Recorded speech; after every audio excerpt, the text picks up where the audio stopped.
The weight you agreed to carry. You kept the secret. You held it like you were cradling glass carefully, quietly, afraid that if anyone else found out something. That's the first thing nobody talks about. Being trusted with a secret feels like an honor. It feels like intimacy. When someone pulls you aside and says, "I'm only telling you this," your nervous system registers that as closeness, as belonging, as being. Let me tell you a story that I think a lot of you will recognize. There's a woman. Let's call her Maya. Maya has a close friend, someone she's known since college. This friend, let's call him Daniel, tells Maya one evening that he's been lying to his partner about money. Not small lies, big ones, hidden accounts, a financial double life. He tells Maya everything. He cries, he says he doesn't know how to get out of it. And then he says, "You're the only one I trust. Please don't tell anyone." Maya keeps the secret. For 2 years, she has kept it. She sits across from Daniel's partner at dinner tables, birthday parties, and holidays, holding this secret like a stone in her chest. She watches the relationship deteriorate, arguments about money, anxiety, growing distance, and she says nothing. Because Daniel trusted her. Because she promised. And then Daniel's partner finds out not from Maya, but from a bank statement. The relationship ends. The fallout is enormous. And Daniel, rather than taking responsibility, tells his partner that Maya knew.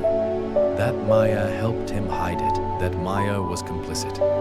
Maya, who sacrificed 2 years of her integrity and her peace to protect Daniel, is now framed as the villain. Does that story sound familiar? Maybe not in its specifics, but in its architecture? The person who trusted you with something, the loyalty you extended, the slow erosion of your own peace. And then, when things fell apart, the way the story got rewritten with you somehow on the wrong side of it. This is not a coincidence. This is a pattern, and it has a name in psychology. It's called secondary traumatization through complicity, and it is one of the most under-examined forms of psychological damage that human beings inflict on each other. Here's what makes it so insidious. Unlike direct abuse or overt betrayal, this damage is self-administered. You weren't forced to keep the secret. You chose to. And because you chose to, even though that choice was made under social pressure, emotional manipulation, or genuine affection, you cannot easily identify yourself as a victim. You feel like a participant. And that feeling of participation is precisely what makes the psychological cost so devastating and so hard to name.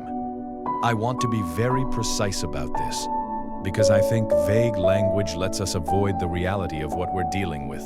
So let's go organ by organ, layer by layer, and look at what a long-held secret, especially one held on behalf of someone who ultimately harmed you, actually does to a human being. First, the cognitive load. Dr. Michael Slepian at Columbia University has spent over a decade studying the psychology of secret-keeping, and one of his most important findings is this. We don't keep secrets passively. The mind actively and continuously suppresses them. Every time you're in a situation where the secret is relevant, your brain has to perform what psychologists call effortful inhibition.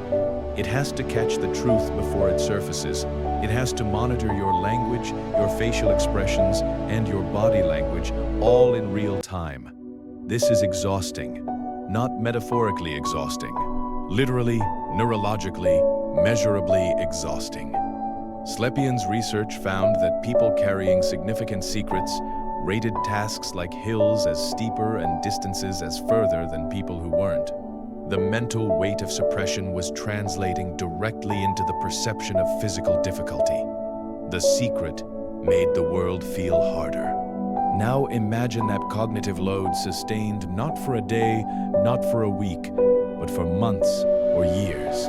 You develop what researchers call hypervigilance of context. You're constantly scanning your environment for moments when the secret might accidentally surface. You become guarded in social situations that should be relaxed. You lose the ability to be fully present because part of your mind is always on patrol. Second, the emotional split and the birth of resentment. Here's something that doesn't get talked about enough.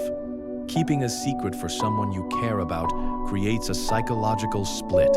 There's the version of events you know, the full, unvarnished truth, and the version you present to the world. Living at that intersection requires constant emotional management. Psychologists call this affective dissonance, and it is deeply destabilizing. Over time, this split generates resentment. Even if you love the person, even if you genuinely wanted to protect them, because the soul has a ledger, and somewhere, quietly, it starts keeping score. You begin to feel the inequity of the arrangement. You are sacrificing your peace, your integrity, and your relationships to maintain their safety. And they get to live. They get to move. They get to sleep without the weight that you're carrying every night. This resentment doesn't always announce itself. It doesn't always say, "I resent you." Instead, it shows up as irritability, as a subtle pulling away, as moments of inexplicable anger that you can't quite explain, as a growing coldness where warmth once lived. And because you can't name the source of that resentment because you chose this, remember, you agreed to it. You turned the anger inward. And that, as we will see, is where the real damage begins. Third, the identity erosion. This is the one that takes people longest to recognize, because it's the subtlest and the most far-reaching. We are, at our core, narrative creatures. The story we tell about ourselves, our values, our integrity, our moral consistency is the architecture of our identity. When we act in alignment with our values, we feel solid, grounded, like ourselves. When we act against them, even for reasons we understand, even for reasons we believe are good, that alignment cracks. Keeping a secret that conflicts with your moral code is a form of identity betrayal. Every day you hold the secret, you choose, implicitly, to be someone who withholds truth, someone who covers, someone complicit. And that choice, repeated daily, begins to rewrite the story you tell yourself about who you are. Psychologists who study moral injury, a term originally applied to soldiers but now used far more broadly, describe this as a damage to the moral self. It's the profound sense of having violated your own principles, and the studies on it show that it doesn't just produce guilt, it produces a fracture in the foundational sense of self. People experiencing moral injury often describe it as feeling like a stranger in their own life, like watching themselves from a distance.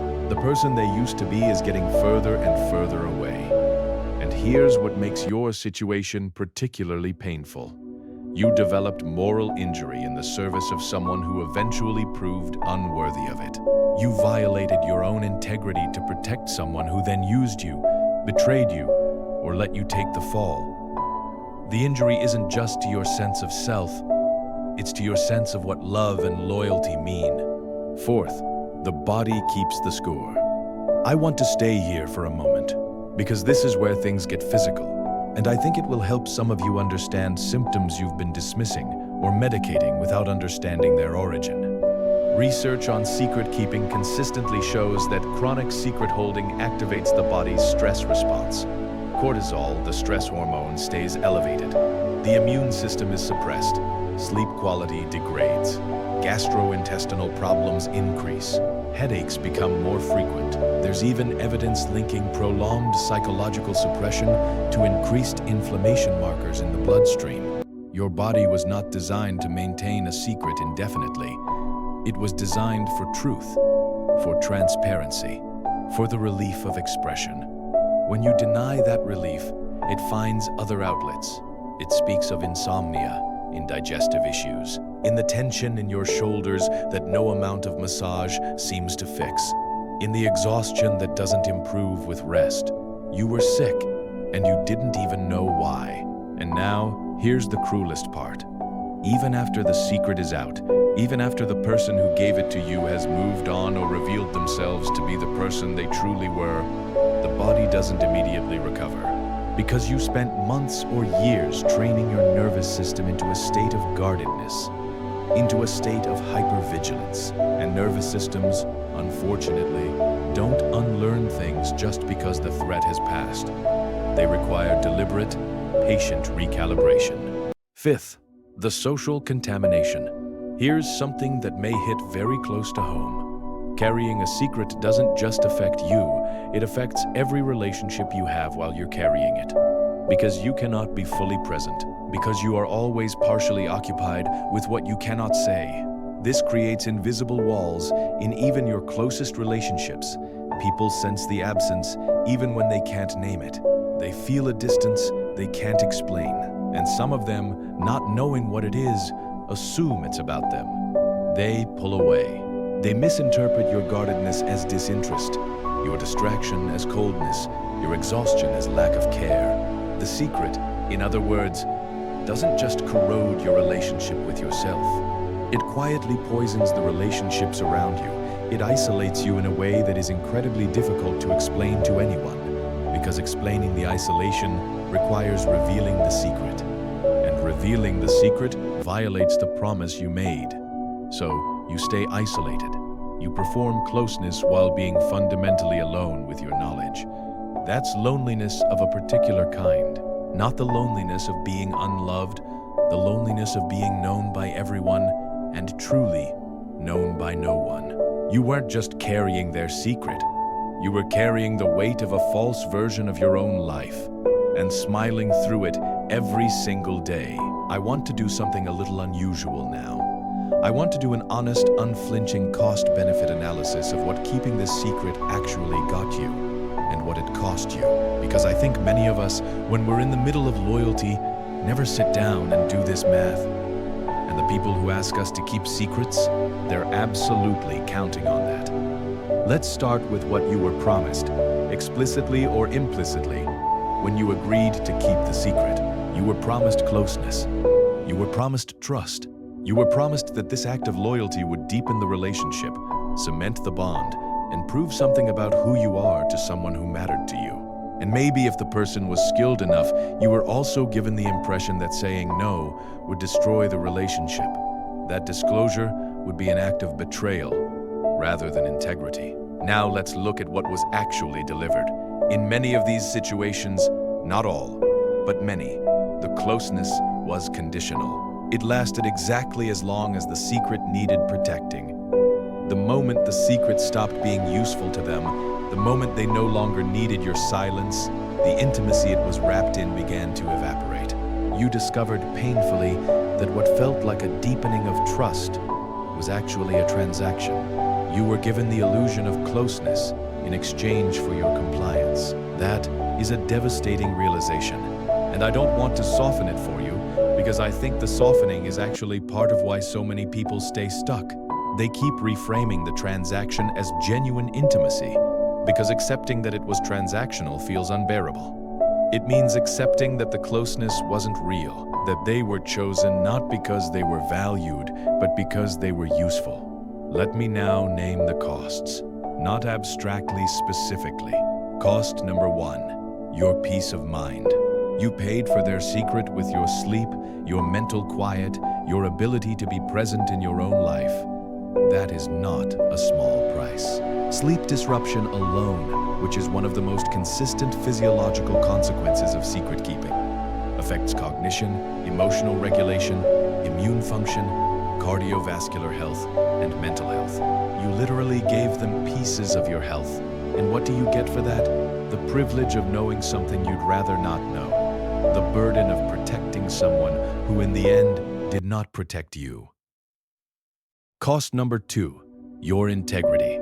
Every time you looked someone in the eye while holding the secret, every time you allowed false impressions to persist, participated in a narrative you knew to be incomplete, or stayed silent when speaking would have been honest, you chipped away at your own integrity.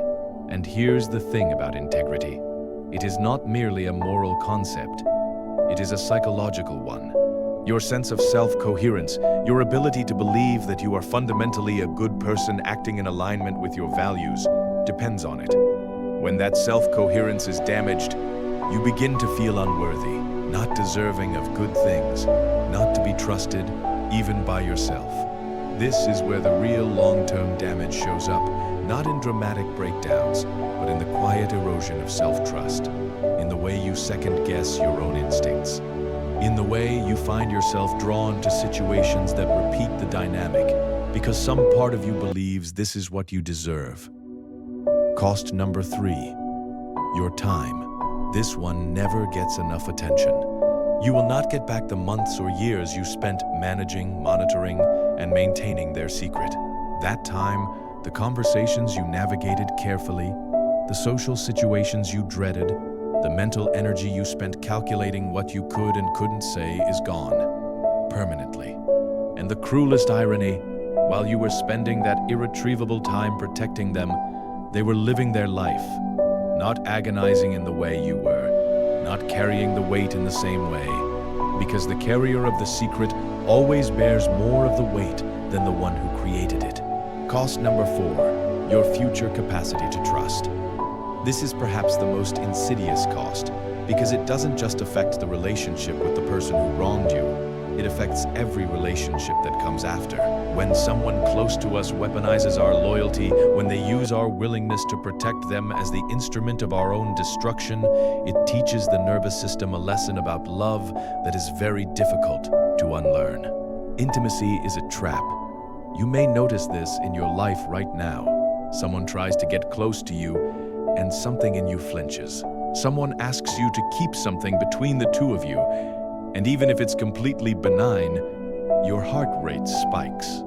You've become hyper-alert to the feeling of being chosen as a secret keeper because the last time that happened, it cost you something profound. Your psyche, which is always trying to protect you, files this information and creates barriers where there used to be openness. The result? You become less available to genuine intimacy.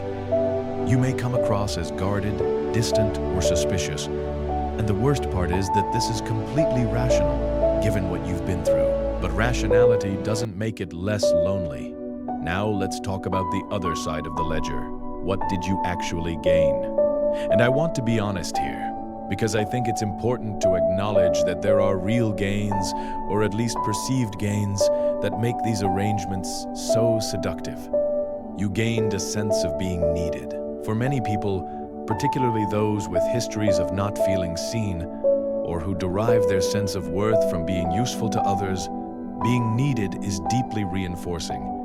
It activates the same reward circuits as being loved, and in some ways, it's safer than being loved, because being needed is conditional on your usefulness, and useful is something you know how to be. You gained the identity of being the loyal one, the trustworthy one, the one who doesn't crack. And for many of us, that identity is genuinely central to how we understand ourselves. Our loyalty is not just a behavior, it's a self-concept. Refusing the secret would have meant, in that moment, being a different kind of person. And that felt more threatening than accepting the burden. You gained, temporarily, the closeness. However transactional it may turn out to be in retrospect, it felt real while it lasted. The warmth of being trusted, the sense of being in someone's inner circle, the feeling of mattering to them, these are real experiences, even if they were built on sand. But here is the honest bottom line of the cost-benefit analysis. And I want you to sit with this before we move on. You paid in the currency of your health, your integrity, your time, your future trust capacity, and, in some cases, your reputation in exchange for a temporary feeling of closeness that evaporated the moment it stopped serving them. That is not a fair trade. That was never a fair trade. And the fact that you made it not because you were stupid, not because you were weak, but because you were human and lonely and loving and hoping it would be worth it, does not make you complicit. It makes you someone who deserved better than what they were given. You didn't keep the secret because you were weak. You kept it because you believed loyalty meant unconditional. Nobody told you that unconditional love should never mean unconditional silence. Let me now address something that I think a lot of you are sitting with as you watch this. And that's the anger. Because by now, if any of this is landing, there may be a slow-burning fury rising in you. Fury at them, yes. But also, and this is the harder one, fury at yourself. At the person you were when you said yes. At the choices you made. I need to offer you something very specific here. Self-compassion is not the same as self-excuse. You can acknowledge that you made choices, real choices, with real consequences, while also acknowledging that those choices were made within a context of manipulation, emotional pressure, relational fear, and genuine love. Both of those things are true simultaneously. The choices were yours. The context was not fair. Holding that complexity is not weakness. It is one of the most sophisticated acts of psychological maturity available to a human being. Let me now say something about the person who gave you the secret, because I think understanding their psychology, not to excuse them, but to see them clearly, is part of how you release the grip this has on you. People who ask others to hold their secrets fall into a spectrum. On one end, some people are genuinely scared, genuinely ashamed, and genuinely hoping that sharing the burden will help them gather the courage to face it. These people may still be asking too much of you, but their intent is not predatory. They are drowning and grabbing for something to hold on to.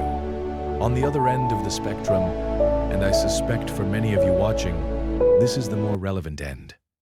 Some people use the sharing of secrets as a power move, not necessarily consciously, but psychologically, functionally, the effect is the same. By making you a keeper of their secrets, they bind you to them. They create a mutual stake. You now have skin in the game of their reputation, their relationships, and their narrative. Walking away becomes harder. Criticizing them becomes riskier. You are now, however, involuntarily on their team. This is a form of what attachment theorists call coercive enmeshment. It's a bonding mechanism, but one that works through obligation rather than genuine connection. And it's strikingly common among people with narcissistic tendencies, avoidant attachment styles, or histories of getting their relational needs met through control rather than vulnerability. The person who ruined you almost certainly had a reason for being the kind of person who needed someone to carry their secrets. That reason is rooted in their history, their wounds, and their coping mechanisms, none of which you are responsible for. You were not ruined because you weren't good enough or loyal enough or smart enough to navigate their complexity. You were ruined because you encountered someone whose damage was bigger than their integrity, and you happened to be standing in the path of the fallout. That is not your fault. And I want to say that again with absolute clarity, that is not your fault. Now here's the reckoning. Because understanding this without doing something with it is just intellectual comfort food. It feels good, but doesn't nourish you long term. The real reckoning requires asking a harder question. What does this experience reveal about the patterns I need to examine in myself? Not because you're broken, not because you're damaged, but because the most powerful thing you can do with pain is mine it for information. Ask it. What were the conditions inside me that made this possible?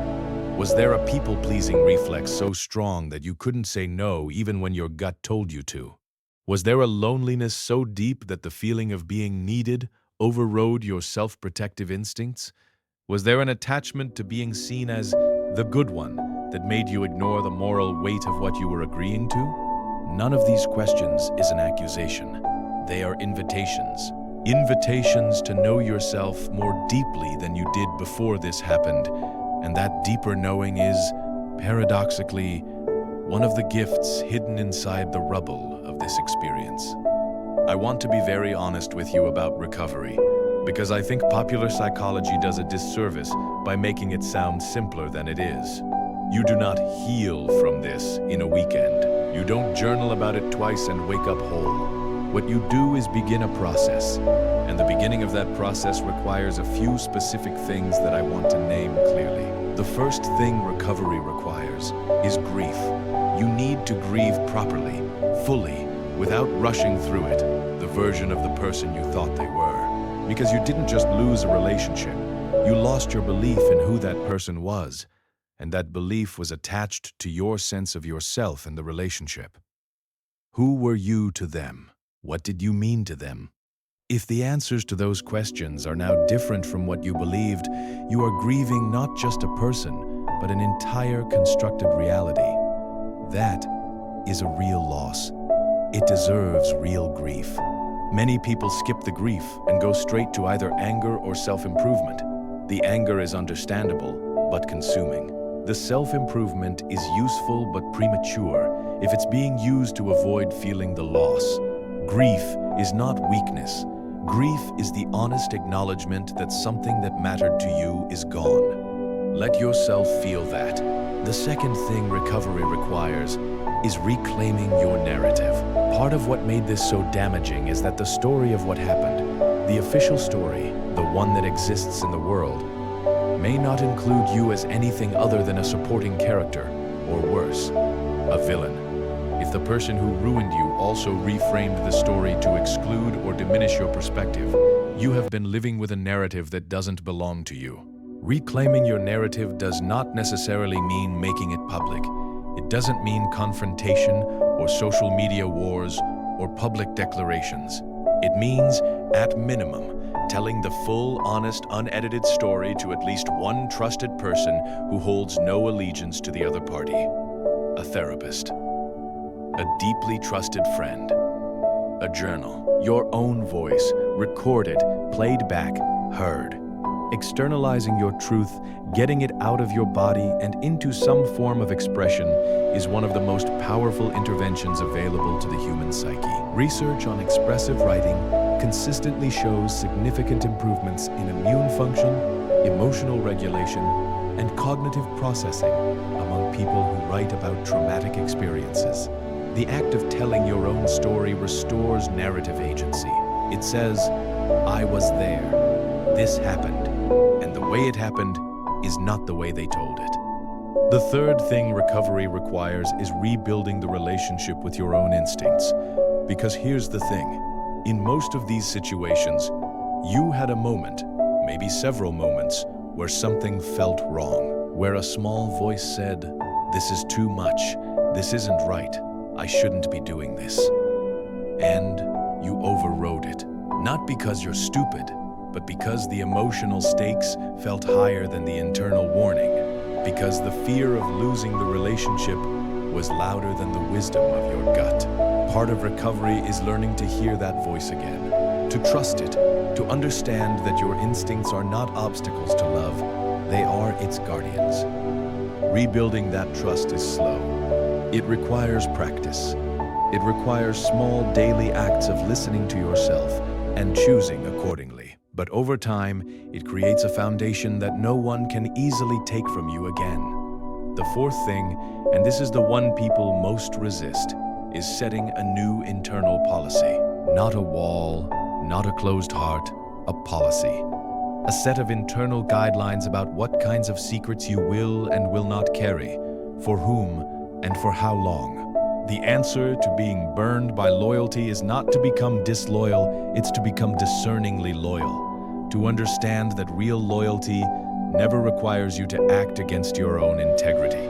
That any request for silence that comes packaged with an implied threat, even a gentle one, even an emotional one, deserves scrutiny before acceptance.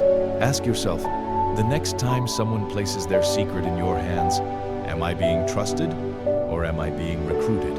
Is this intimacy or is this an agreement that benefits them at my expense? Is keeping this something I can live with fully, honestly, over time? Those questions are not betrayals. They are self-respect in action. And the people who genuinely love and trust you will not be threatened by them. I want to close with something that I think you need to hear, and I want to say it as plainly and as directly as I possibly can. You are not a bad person for having kept the secret.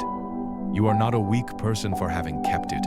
You are not a fool. You are someone who extended loyalty generously, possibly more generously than was safe or wise, to a person who turned out to be unworthy of that particular gift. And you survived it. The fact that you are here watching this, trying to understand what happened and what to do with it, That's not a small thing.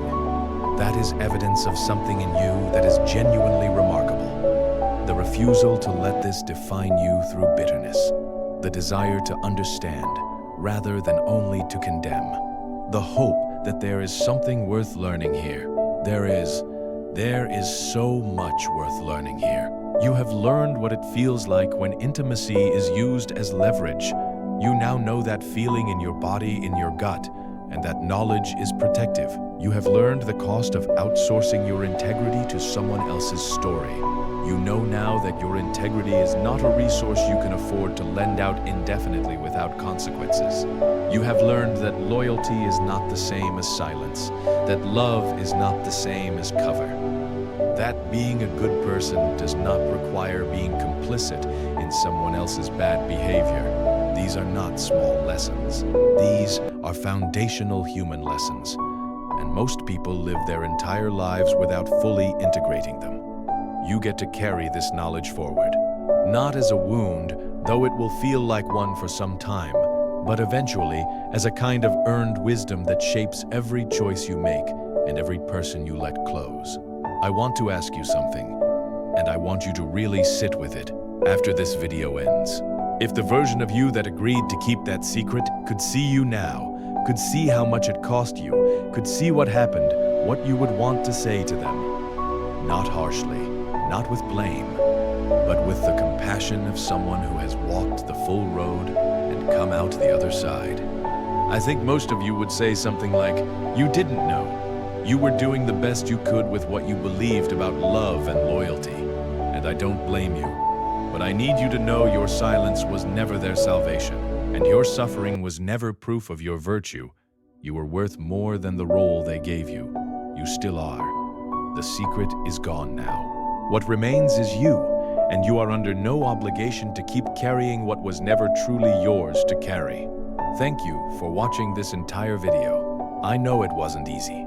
The fact that you stayed until the end tells me everything I need to know about your readiness to do this work, and I am genuinely honored to have been a small part of it. If any part of this resonated with you, I'd love for you to share it, not just because it helps this channel, but because there are people in your life who are carrying secrets right now and suffering in silence, not understanding why. Maybe this video reaches them.